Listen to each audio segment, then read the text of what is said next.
போன வீடியோவில் நம்ம ஏயுடிக்கும் என்எஸ்டிக்கும் இருக்க ரிலேஷன் பார்த்தோம். இன்னைக்கு நம்ம ஈரோவுக்கும் ஜிபிபிக்கும் இருக்க கோரிலேஷன் வந்து பார்க்க போகிறோம். இதில் நம்ம காமனாக எடுத்துக்க போகிற அந்த இன்னொரு கரன்சி யூஎஸ்டி, ஜேபிஒய், கேடு, செஃப், இந்த 4 கரன்சியும் நம்ம இது ரெண்டுக்கும் காமனாக எடுத்துக்க போகிறோம். அதாவது இப்போ எப்படின்னா யூரோ யூஎஸ்டி மேலே போகுதுன்னா ஜிபிபி யூஎஸ்டியும் மேலே தான் போகும், அதாவது மோஸ்ட் ஆஃப் த டைம்ஸ். அதே மாதிரி ஈரோ ஜேபிஒய், ஜேபிஒய், யூரோ கேடு, செஃப், ஜிபிபி கேடு, செஃப், இது கீழே வந்தால் ஆல்மோஸ்ட் இதுவும் கீழே தான் வரும். இதில் ஈரோ கேடோ ஈரோ செஃப்போ மேலேயோ கீழேயோ போச்சுன்னா இதுவும் மேலேயோ கீழேயோ தான் போகும். ஸோ ஒரு நேரத்தில் இதில் நீங்கள் ஒரு பேரை மட்டும் கனெக்ட் பண்ணி எடுத்துக்கணும். இப்போ இயும் ஜியும் நீங்கள் கனெக்ட் பண்ணுறீங்கன்னா இது ரெண்டோட நிப்பாட்டிக்கணும். அதை எடுத்துகிட்டு போய் நீங்கள் ஈரோ எஸ்டி மேலே போகுதுன்னு சொல்லிட்டு நீங்கள் ஈரோ ஜேபிஒய்க்கு வரக்கூடாது. ஸோ அந்த மாதிரி வச்சுக்கோங்க. இல்லை நீங்கள் இப்படி நீங்கள் கிராஸாக எடுக்கணுன்ற முடிவுக்கு வந்துட்டீங்கன்னா இப்போ ஜிபிபி யூஎஸ்டியில் எடுக்கிறீங்கன்னா இதில் ஈரோ ஜேபிஒயில் எடுங்க. அந்த மாதிரி பாருங்கள். அதாவது ட்ரெண்டு ஃபாலோ பண்ணணும். தனித்தனியாக எந்த நியூஸும் இருக்கக்கூடாது. ஈரோவுக்கு தனியாக எந்த நியூஸும் இருக்கக்கூடாது, ஜிபிபிக்கு தனியாக எந்த நியூஸும் இருக்கக்கூடாது, ரெண்டுக்கு தனித்தனியாக எந்த நியூஸும் இருக்கக்கூடாது. ரெண்டும் ஒரே ட்ரெண்டில் இருக்கணும். அதாவது ஈரோ அப் ட்ரெண்டுனா ஜியும் அப் ட்ரெண்டில் இருக்கணும்.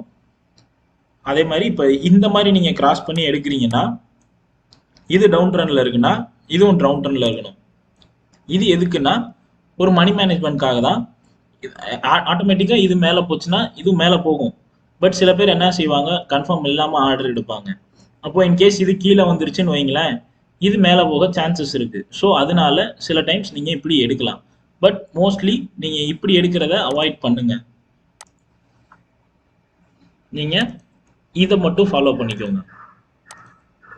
இந்த கரன்சியில் ட்ரேட் எடுக்கிறீங்கன்னா இதில் மட்டும் எடுங்க. இது ரெண்டுக்கும் மட்டும் ரிலேஷன் பார்த்தீங்கன்னா போதும். Euro JPY, JPY, euro USD, GB USD, euro CAD, euro CHF, GB CAD, GB CHF. Most of the times நம்ம கோரிலேஷன் வந்து ஃபாலோ பண்ண மாட்டோம். பட் இருந்தாலும் வாங்க நான் உங்களுக்கு அது ஒரு எக்ஸாம்பிளில் காட்டுறேன். இப்போது ஈரோ யூஎஸ்டிக்குள்ளே போங்க. யூஎஸ்டியோட மூவ்மெண்ட்டை நீங்கள் பாருங்கள். இந்த பாக்ஸ்க்குள்ளே மட்டும் எடுத்துக்கிறேன். இது ஒரு டெய்லி டைம் ஃப்ரேமு. ஒரு டவுன் ட்ரெண்டு, சின்னதாக ஒரு புல் பேக்கு, திரும்ப டவுன் ட்ரெண்டு, ஒரு புல் பேக்கு. இப்போது இதே இதை ஜிபியூஎஸ்டியில் பாருங்கள். அதே மாதிரி வச்சுக்கிறேன். இதையும் டெலிட் பண்ணிடுவோம். இதுக்குள்ளே ட்ராவல் ஆகிட்டுருக்கு. ஒரு டவுன் ட்ரெண்டு, புல் பேக்கு, டவுன் ட்ரெண்டு, புல் பேக்கு.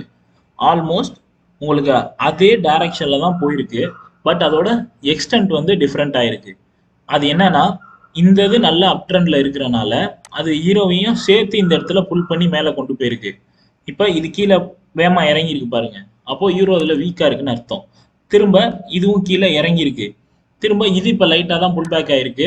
ஆனால் இங்கே யூரோ நிறைய மேலே இழுத்துருக்கு பாருங்க. இப்போ யூரோவோட அந்த ஸ்ட்ரென்த்தில் ஜிபிபி வந்து மூவ் ஆயிருக்கு. ஸோ இதனால தான் நம்ம ஈரோ ஜிபிபி, ஏயுடி என்எஸ்டி இந்த ரெண்டு பேர்ஸை வந்து மோஸ்ட்லி வந்து எடுக்காமல் அவாய்ட் பண்ணிட்டே இருப்போம். பாருங்கள், ஈரோ ஜேபிஒய் ஒரு ஃபாலு, அடுத்த ஒரு ஸ்ட்ராங்கான புல் பேக்கு. இப்போ ஜிபிபி ஜேபிஒய் பாருங்கள், ஒரு ஃபாலு, அடுத்த ஒரு ஸ்ட்ராங்கான புல் பேக்கு.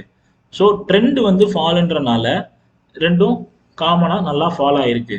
ஸோ அதனால தான் நம்ம 3 ரூல்ஸ் வந்து கண்டிப்பாக ஃபாலோ பண்ணணும்.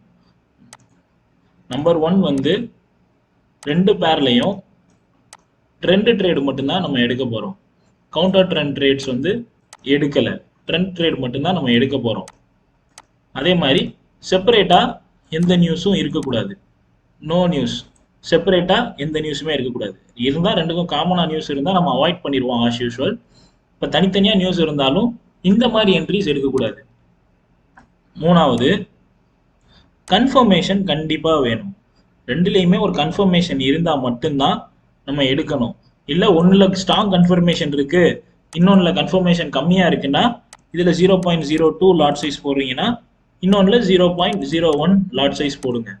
ஸோ இப்படி தான் நம்ம கோரிலேஷன் யூஸ் பண்ணி இந்த ரெண்டு பேரில் ட்ரேட் பண்ண போகிறோம். இந்த டெக்னிக்கை யூஸ் பண்ணி பாருங்கள். இதில் உங்களுக்கு ஏதாவது ஃபீட்பேக்ஸ் இருந்தாலோ இல்லை ஏதாவது டவுட்ஸ் இருந்தாலோ நம்ம டெலகிராம் பேஜில் மெசேஜ் பண்ணுங்கள். தேங்க்யூ.